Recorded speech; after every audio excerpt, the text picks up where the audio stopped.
Hello, Remington Heath. I am here to read you a story today called The Boy Who Dreamed of Dragons, called Andy Shepherd.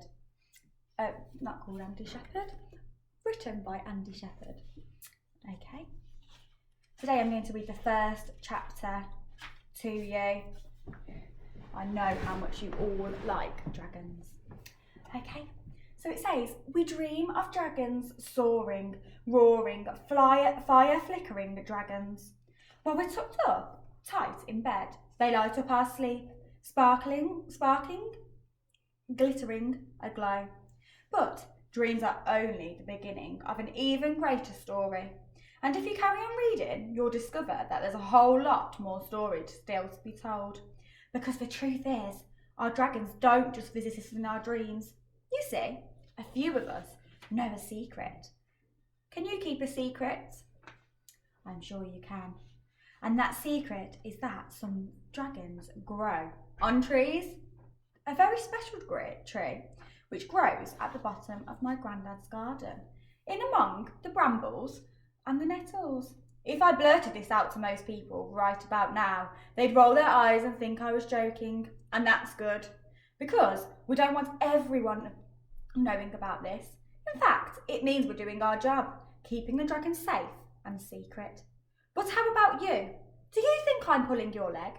No, I think you've got that glint in your eye, like a dragon's fiery breath sparking across your sights. And you know what? That tells me you're the right person to hear this. So are you ready? Chapter 1. The marshmallow wins it. I gripped my knees tightly to Flicker's back and wrapped my arms around his neck. A flash of colour pulsed across his scales, lighting up my hands. Red, green, indigo, and bright gold. It was like there was a rainbow shooting from my fingertips as the colour raced on towards his head. He twisted one diamond eye, catching mine, and then we dived. Yep, this was my life now, riding on the back of dragons. I kept my head low and hung on, the wind tugging at me, trying to pull me free. But there was no way I was letting go, even though I'd left my stomach doing somersaults up there somewhere. A roar came from behind me, and I saw the golden shape of Ted's dragon, Sunny, rocketing towards us as we levelled off. I'm coming for you, Thomas, Ted yells as they shot past. Flicker swerved to avoid the fiery blast coming from Sunny's rear end. Not fair, I shouted. Flicker was fast, but he didn't stand a chance against Ted's dragon when he got one of those turbo boosts. I was beginning to think we should disqualify Ted, or at least ban Sunny from scoffing giant marshmallows before a race. And then came the rest of the superhero squad. First Liam, riding Maxie, one hand raised, a massive grin plastered across his face. And to my left, Kat and Kai, riding Crystal and Dodger, still neck and neck, their tails flicking out every so often, trying to make the other veer off course. Good. That meant they were too busy trying to beat each other to be a serious threat. There was a rumble and Flicker opened his jaw and blue flames shot out. This race wasn't over, not by a long shot. Flicker's wings beat hard and fast. He let out another bellow as he gained on Sunny. Back when Flicker was only small and hiccuping sparks, I used to dream of flying, wondering what it would feel like to ride on my dragon, and now I knew. Above the clouds, arcing above the sky, like a shooting star, I hollered with him. Up here, everything was so bright and clear, with the colours of the sunset lighting our way. Just us in this brilliant moment that might last forever. Everything else hidden below. Even at dusk, the dragons wouldn't fly down through the cloud cover until we were right over Nana and Granddad's house. The people in our village might be too wrapped up in their busy lives to notice that we're living alongside small hatching dragons, but we couldn't risk someone glancing up and spotting 5 fully grown dragons flying over the neighbourhood. The trouble was, if we left it too long, we'd overshoot and have to double back, and then the race would be over for me and Flicker. It was all about timing it right. I felt myself tilt forward as Flicker flew lower. Not yet, I whispered. But he didn't listen.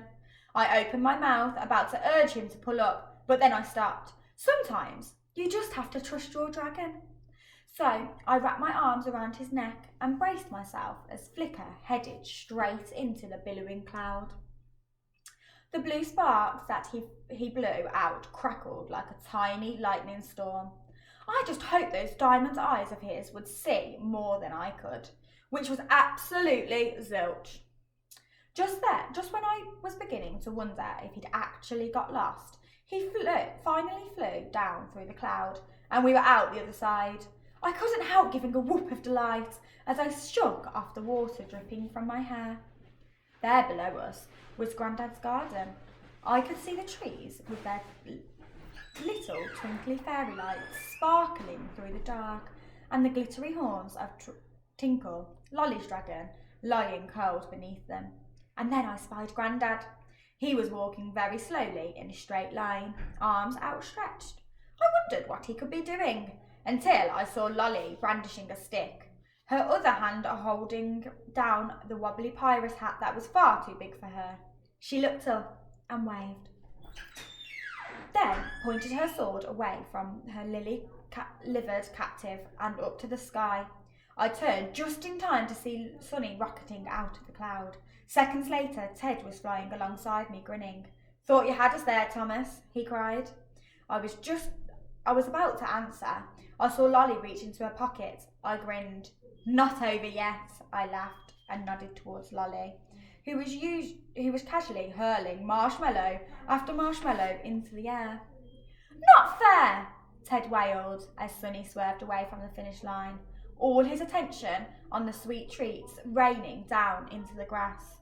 I yelled in triumph as Flicker flew over Granddad's shed in the first place. Best dragon race ever. By the time, Chapter 2, Watch Your Step. By the time the others joined us, Ted had forgiven Sunny for his portrayal with the marshmallows and was tucking into the packet himself. If I'm honest, there wasn't a lot of room once all the dragons had landed. Cat laughed. "I'm not sure they fit in dragons' dens these days." "Good job they've had an upgrade," Ted said. It was Cat who suggested where the dragons could stay on their visits. An old quarry a few miles away had been flooded and turned into a nature reserve. Out in the middle of the lake, there was a small wooded island, which had become the perfect place for the dragons to hide out. As I stood and watched Flicker and the others soar into the sky, I wondered how long they would stay this time. Although they had only just arrived, I knew we would only have them for a few days at most before they headed north again. After that, who knew when they would return? Kat, Kai and Liam headed home, but I stayed in the garden with Ted. Lolly and Grandad had planted some chili peppers, and she was whispering to the little seedlings and tickling their leaves, while he filled a can from the water butt. Once they'd finished, Grandad declared it was time for a cuppa and led her up to the house. We watched her skipping away, singing "Twinkle, tinkle, tinkle, ickle dar," and then went over to the Dragonfruit Tree. Its long cactus-like leaves trailed across the ground, and you could hardly see the thick, hairy trunk. It had been growing well and looked strong and healthy, which was a relief, given that, as far as we knew, it was only Dragonfruit Tree that actually grew dragons. With the superhero squad's help over the last few months, we've been growing and releasing Dragon's Claw. In fact, we just had one of our biggest crops of dragon fruit so far. There were signs everywhere of the little dragons if you knew what you were looking for. The squashed up empty dragon fruits and mush and seeds mixed up in the soil. And then, of course, the telltale nibbled leaves and the occasional bud-free bush. "Good job your Grandad doesn't mind his hard work being demolished," Ted said, picking up a half-chewed cabbage. "My dad gets cross if next door's cat so much as walks past his pansies." I laughed. A few chewed veggies is a small price to pay for growing dragons. Grandad didn't mind. Every time he saw a dragon pop out of one of the fruits, his eyes twinkled with the magic of it, every bit as much as ours did. You just never knew what each dragon would be like.